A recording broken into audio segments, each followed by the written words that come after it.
The world was governed by enormous creatures that dominated the seas. Humanity managed to endure by constantly floating over the boundless sea. Every essential item had to be carefully retrieved from the dangerous depths beneath, where caution was always necessary. Several decades earlier, a meteor collided with the moon, which led to the Earth being entirely covered by water. Human civilization, which had once flourished, was swallowed by the sea in a single night, beginning its descent into ruin. Fish and other sea creatures quickly emerged as the dominant inhabitants of the boundless ocean. Beneath the ocean's seemingly peaceful waves, a multitude of strange, mutated creatures prowled in the depths. From the moment Porter entered the world, his entire life had unfolded aboard a modest boat alongside his father and little sister. To ensure their safety, it was always his father who took the plunge, descending into the depths to investigate the ancient ruins hidden beneath the surface, and his sister remained on the ship, handling their regular tasks and preparing food each day. Every day, he looked forward to pulling unusual and mysterious treasures out of the ocean. Examining those strange artifacts from the ocean depths had turned into the thing that brought them the most happiness. There existed a single, unwavering law that governed everyone who sailed the ocean. When the sun dipped below the horizon, all were expected to remain completely silent. The moment the alarm clock sounded, the group was instructed to quickly fall back and take shelter inside the cabin. No matter how valuable the food left on the deck might be, everyone was strictly forbidden from returning outside to retrieve it. At night, the sea monsters emerged from the depths, drawn out to begin their hunt. At that moment, his father wrapped his arms around both him and his sister, drawing them close within the small, crowded cabin. The silence outside was absolute, broken only by the soft, persistent ticking of the clock. Despite the peril surrounding her, the young girl's innocence kept her unaware of how serious the situation truly was. She gently wondered aloud if she might be allowed to hold the small fish, but before she could finish her request, both and their father hurriedly quieted her. In the blink of an eye, a thunderous noise shattered the air as an immense impact struck the side of their boat with brutal force. The enormous creatures moved around the boat in endless loops, desperately trying to locate where the noise was coming from. Fear took hold of as he clamped a hand over his mouth, determined to remain completely silent. He bowed his head in quiet prayer, wishing with all his heart that the monsters would disappear. Noticing obvious tension, his father leaned in and quietly tried to calm him, explaining that the group was just interested in the boat and would leave after a little while. As time passed, the commotion from outside slowly diminished. His father advised everyone to rest while they still had the chance. Just before shutting his eyes, wondered aloud to his father if there had also been many frightening sea creatures back where his father once lived. His father smiled, recalling a time when harpoon hunters existed, brave men who risked their lives battling dangerous beasts to keep the villages safe. Harpoon hunters served as brave defenders on the ocean, putting themselves in danger to protect the lives of others. Discovered that his father had been part of the group, the tattoo on his father's shoulder revealed he was a harpoon hunter. When examined the tattoo more carefully, she spotted 6 unusual black spots marking its surface, which caused her to knit her brows in puzzlement. His father laughed softly, explaining that what Dot saw were actually stars, not the sun. His eyes widened in astonishment, as the concept was completely unfamiliar to him. His father let out a quiet sigh, reflecting on their nightly routine. He explained that each evening at sunset, he brought his child below deck, which meant the child had never had the chance to gaze at the stars. Even on the blackest nights, tiny lights shimmered in the sky, casting their gentle glow above. Long ago, sailors relied on them to guide their ships across the ocean and help them return safely. Countless points of light glittered in the night sky, resembling precious gems strewn across the vast heavens and shining without end. The following morning, and his father walked onto the deck and discovered that the boat was so badly damaged, it was impossible to tell what it had once looked like. The broken deck was with long, deep claw marks, serving as a silent threat to any who approached. It was clear that this place belonged to the creature,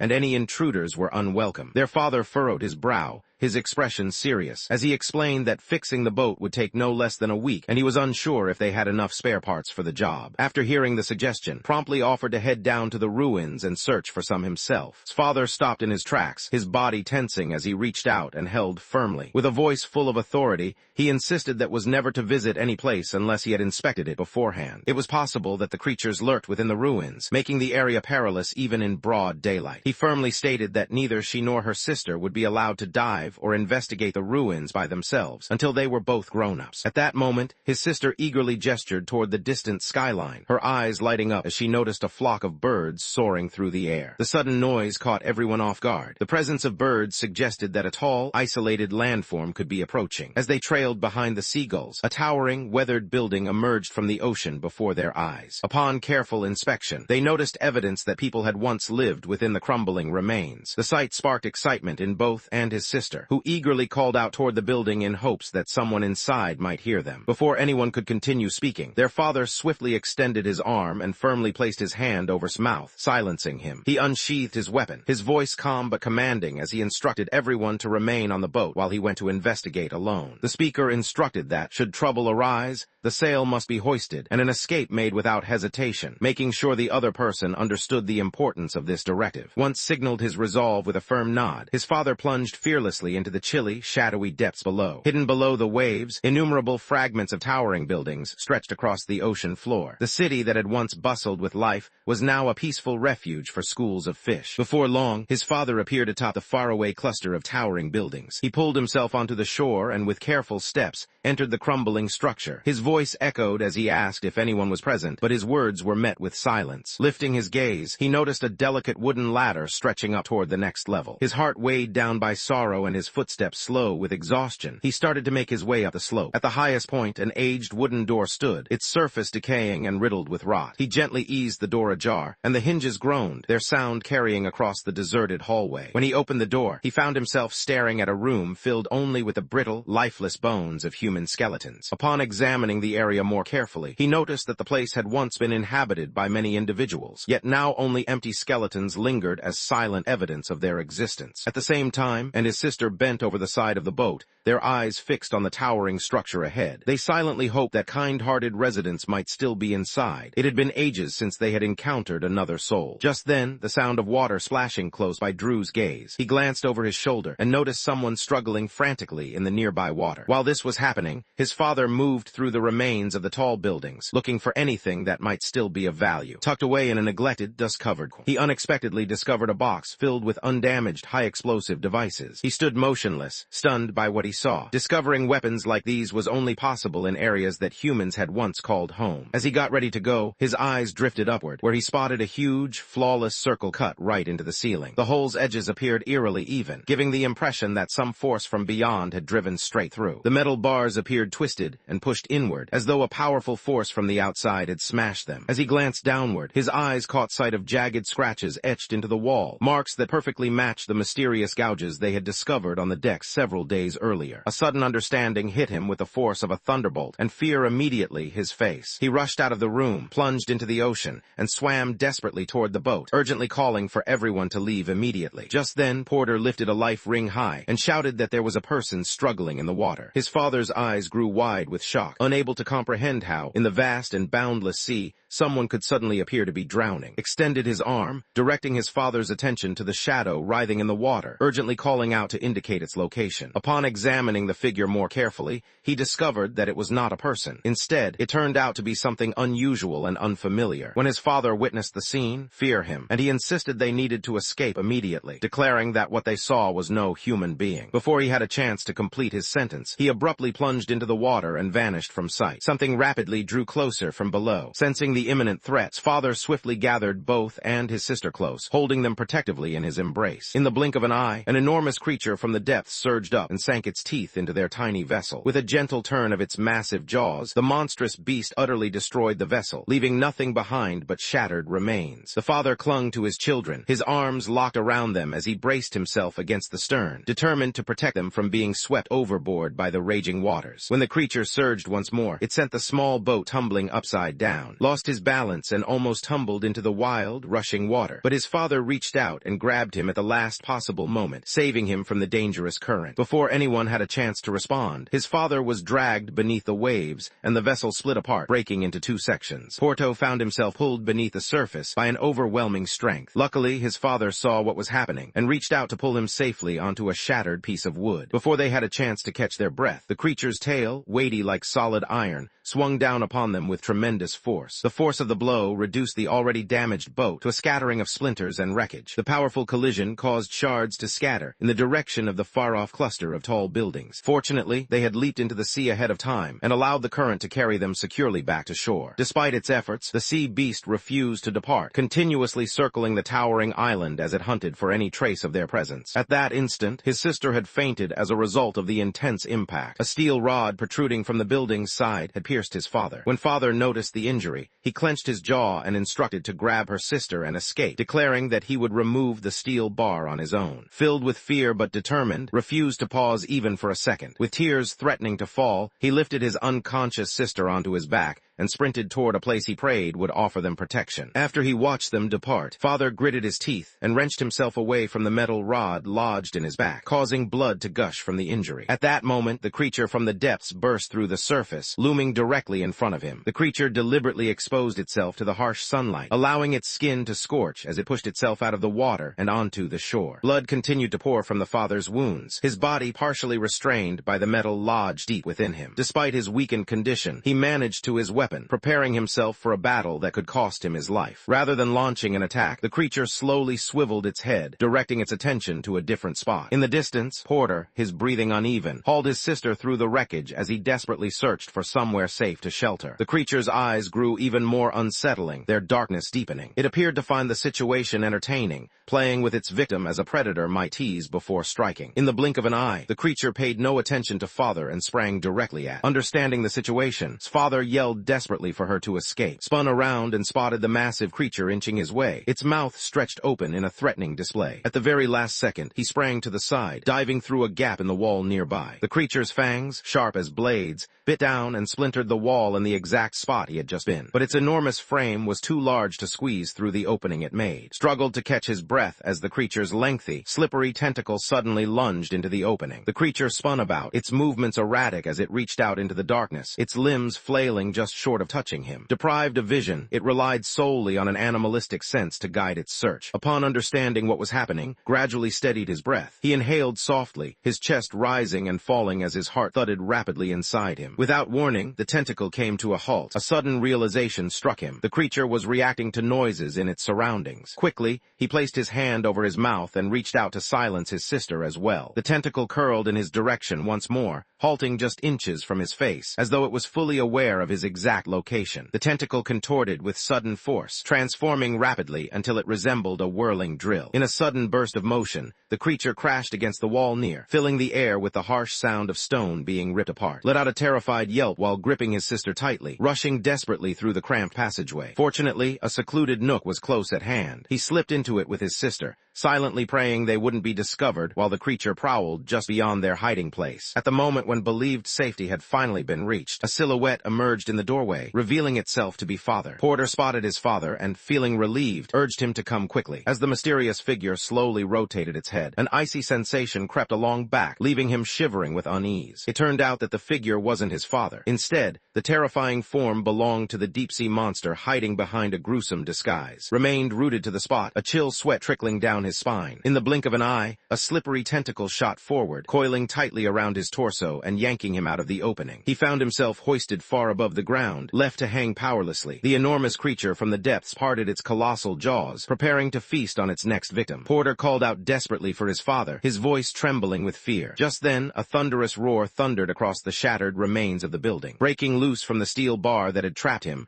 the boy's father rushed ahead with his sword raised high, swiftly cutting through the tentacle that held his son captive. The monster's scream echoed loudly as its detached limb twisted and thrashed uncontrollably. Stumbled, but her father moved quickly and gathered her safely into his embrace. He roared at the creature, warning it not to lay a hand on his son. Despite the furious roars of the advancing deep-sea monster, his father remained steadfast, showing neither fear nor hesitation as the creature drew near. Father instructed him to crouch inside a small gap in the rocks and remain hidden there, no matter what unfolded outside. Once Porto had dragged himself out of sight, the man's father reached for the familiar weapon he kept close, withdrawing it with deliberate care. In the blink of an eye, he lunged ahead, heading directly for the wide-open jaws of the deep-sea monster. As the monstrous figure sprang toward him, father narrowly evaded the attack, slipping out of harm's way just in time. Taking advantage of the opportunity, he drove his weapon forcefully into the creature, cutting multiple deep gashes through its tough skin. The monstrous being from the depths let out a pained roar, its anguished cry reverberating through the the shattered remains with the force of a storm. The creature lifted its enormous claw high into the air, then brought it crashing down in his direction. The father moved with remarkable speed and accuracy, dodging out of harm's way at the very last moment. Harnessing his momentum, he came down directly onto the creature's back. Clutching his weapon tightly in both hands, he plunged the blade into the creature's spine for a second time. Relying on his own weight, he maneuvered down the creature's spine, his blade cutting a deep, bloody wound as he went. However, before he had the chance to launch another attack, the furious beast lashed out with its massive tail, hurling the boy high into the sky. He was thrown forcefully against the wall, the impact echoing loudly through the room. Blood trickled from his lips while he hacked uncontrollably, fighting to keep himself from collapsing. The deep-sea beast allowed him no moment to catch his breath, surging toward him once more with its massive jaws stretched open. Right when the creature's enormous jaws nearly snapped shut on him, Father reached out and took hold of a nearby crane cable pulled tight. Without pausing, they swiftly cut through it. The force of the breaking line hurled him into the air, just in time to escape the creature's powerful jaws. As he glided above the ground, his hands reached out and grasped a wooden beam that dangled close to him. Without stopping for a moment, he summoned every ounce of strength to tug fiercely at the beam. At the very moment the monstrous creature from the depths lunged forward with its gaping jaws to swallow him whole, his father managed to yank the beam loose and thrust it forcefully into the beast's open mouth. The monster's enormous mouth gaped open, held in place as the wooden beam became wedged tightly between its sharp, uneven teeth. The massive creature from the depths found itself unable to shut its jaws any longer. Recognizing an opportunity, his father clenched his weapon with determination and launched a rapid, forceful attack aimed directly at the creature's face. He hovered on the brink, just seconds from delivering the final blow to the creature. Suddenly, the support under his feet started to splinter, unable to withstand the force of the creature's jaws. The wood broke apart with a sudden, crisp sound, dividing neatly into two pieces. The beast struck swiftly, sinking its fangs deep into his body before he had a chance to respond. Blood oozed from the gaps in its fangs, while the deep-sea creature curled its mouth into a harsh, taunting grin. His face contorted with fear, his eyes growing wide as tears poured down his cheeks while he cried out desperately for his father. Upon hearing the shout, the injured man slowly turned his head, a flood of memories racing through his mind. He recalled countless nights filled with concern for his children's well-being. He recalled the way he had embraced them, feeling their bodies shake with fear. He had offered a reassuring smile, attempting to soothe their worries, all while concealing his own deep-seated dread. He had constantly worried about the possibility of something happening to his loved ones, haunted by the thought that he might not be able to keep his family safe. There was no longer any trace of fear in his gaze. Instead, softness and calm had taken its place. With deliberate care, he let go of the weapon that had stood by his side through many hardships. He reached into his pocket and retrieved the powerful explosive device he had discovered earlier on the island filled with tall buildings. He glanced at, his voice wavering yet steady, and quietly urged her to watch over her sister. Summoning his remaining energy, he drove the explosive far into the creature's flesh. A thunderous explosion shattered the silence, tearing the creature's head open in a violent eruption of flames and blood. As the fire died away, dense smoke billowed up from the torn fragments of its skull. The monstrous creature released a last, empty bellow as it slipped beneath the waves, its body still and motionless. The force of the blast sent flying through the shattered remains of the building, his body crashing hard against the debris scattered across the ground. As he lay on the ground, his face was wet with tears, and he used all his remaining strength to call out for his father. For many years, interpreted his father's rigid ways as a lack of trust in him. It was only at this moment that he finally realized it had always been love. His arms wrapped protectively around his unconscious sister. His body shook with emotion as tears streamed down, wetting her cheeks. In that instant, he understood that they were alone in the world now,